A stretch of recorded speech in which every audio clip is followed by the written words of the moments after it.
अजूनही पाऊस नाहीये बऱ्याच ठिकाणी. अजूनही पावसाचं प्रमाण सर्वदूर असं नाहीये.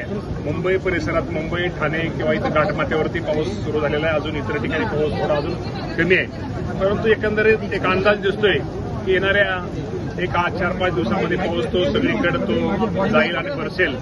आणि निश्चित प्रकारे या राज्यातील माझा शेतकरी या पावसाकडे खूप मोठ्या आशेनं पाहतोय, बघतोय आणि पाऊस येईल अशी अपेक्षा करतोय.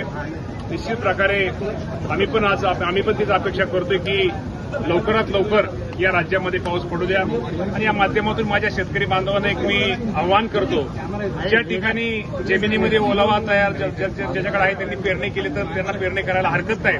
पण अजून ज्या ठिकाणी अजून जमिनीमध्ये ओल नाहीये अशा अजूनही त्या बाबतीमध्ये शेतकऱ्यांनी थोडं थांबून पेरणी करावी, पावसाचा अंदाज बघून पेरणी करावी, हे मी राज्यातल्या शेतकरी बांधवांना करतोय. परंतु निश्चित प्रकारे गेली 2 दिवस एक आशादायी चित्र या पावसाचं दिसतंय. हवामान विभागाचाही अंदाज दिसतोय आणि सर्वच तज्ज्ञांचाही या बाबतीमध्ये अंदाज दिसतोय की येणाऱ्या 2 दिवसामध्ये पाऊस सगळीकडे, पाऊस 3-4 दिवसामध्ये, आठवड्यामध्ये सगळीकडे पाऊस या राज्यामध्ये व्यापक स्वरूपामध्ये होईल.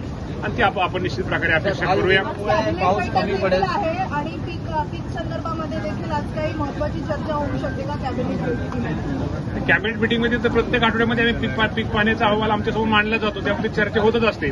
मी तुम्हाला ताई एकच आपल्या माध्यमातून सगळ्या शेतकऱ्यांना सांगतो की निश्चित प्रकारे शेतकरी बांधवांनी पावसाचा अंदाज बघून पेरणी करावी. आणि निश्चित प्रकारे पाऊस तर आज एकंदर हवामान खात्याचा अंदाज किंवा एकंदर वातावरण बघितल्यानंतर निश्चित चित्र हे आशादायी आहे. आणि लवकरात लवकर चांगला पाऊस या राज्यामध्ये पडावा अशी निश्चित प्रकारे आपण आशा बाळगूया.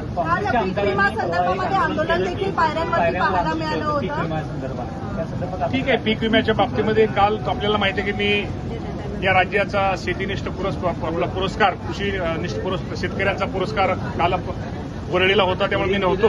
परंतु त्या आमदारांचं म्हणणं ऐकून घेईल आणि त्या बाबतीमध्ये निश्चित प्रकारे त्यांच्या मनात जे काही शंका आहे किंवा त्यांचे जे काय ते दूर करण्याचा प्रयत्न निश्चित प्रकारे करील. शेवटी आम्ही सगळेजण शेतकऱ्याची मुलंच. आम्ही हे सरकार हे शेतकऱ्यांचं सरकार आहे, शेतकऱ्यांचं हित साधणारं सरकार आहे. या बाबतीमध्ये निश्चित प्रकारे योग्य तो मार्ग काढला जाईल. माहिती नाही, माहिती घेऊन नक्की आक्रमक भूमिका ते घेतील असं म्हणतात. या बाबतीमध्ये मला काहीच कल्पना नाहीये. शेवटी या बाबतीमध्ये शेतकऱ्यांसाठी जेवढं काय आम्हाला करता येईल, शेतकऱ्यांच्या हितासाठी निर्णय घेता येईल तेवढं घेण्याचा प्रयत्न हे सरकार निश्चित प्रकारे आम्ही घेऊ. आणि निश्चित आता शेतकऱ्यांच्या बरोबर नाही तर महिला शेतकरी सक्षमीकरण विधेयक सुद्धा आज आपल्याला माहिती आहे, काल आपण ते मांडलेलं आहे आणि आज दुपारी त्याच्यावरती चर्चा होणार आहे. आणि या राज्यामध्ये ज्या माझ्या महिला शेतकरी आहेत, जी खरोखर शेतामध्ये कष्ट करते, त्या महिलाला ती स्वतंत्र ओळख निर्माण केली पाहिजे.